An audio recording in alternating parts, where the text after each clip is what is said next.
তো গাইজ দেখো, আমরা গিয়েছিলাম একটু বাজারে, মানে আমি আর রূপসোনা গিয়েছিলাম একটু বাজারে। তো আমি আইব্রো করলাম, দেখো। তো অনেকদিন করা হয়েছিল না, তো যেহেতু কালকে সরস্বতী পুজো, মানে আজকের থেকেই হচ্ছে সরস্বতী পুজো, তো কালকে একটু শাড়ি টাড়ি পরবো ভাবলাম, সেজন্য আইব্রোটা করে আসলাম। তো বাড়ি ফেরার সময় রূপসোনা বললো কেক খাবো, তো রূপসোনার জন্য কেক নিয়ে চলে এসেছি। তো ওকে এখন কেকটা খাওয়াবো। এই যে দেখো, এই 2 পিস কেক নিয়ে এসেছি রূপসোনার জন্য। রূপসোনা তো কেক খেতে ভীষণ ভালোবাসে। তো এই যে দেখো কেক, তো এখন সোনাকে খাওয়াবো। তো ওই যে খাওয়ার জন্য ব্যস্ত হয়ে গেছে।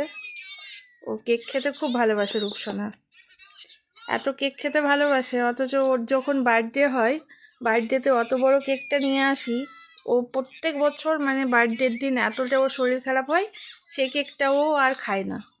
তো কেমন খেতে বলো? ও এদিকে ঘোরো, তাকাও, মামামের দিকে তাকাও, কেমন খেতে? ভালো। ভালো লাগছে না?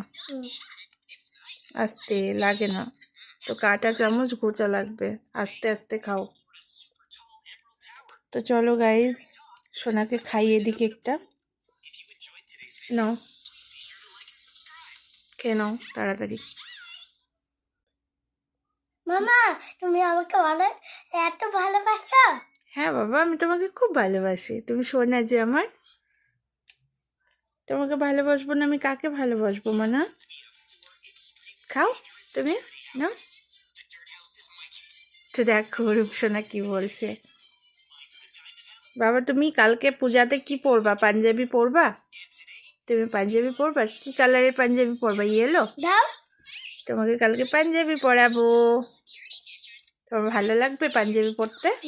তাই সবাইকে বলো যে আমি কালকে পাঞ্জাবি পরবো। পরবো। হ্যাঁ, আমি এই ফুলটা দাও, এটা। এই ফুলটা নেবা? দাঁড়াও, এই নাও ফুলটা। তো গাইস, সোনাকে খাইয়ে নি, আবার পরে তোমাদের সাথে কথা হবে। তো বাই বাই করো সবাইকে। Bye bye.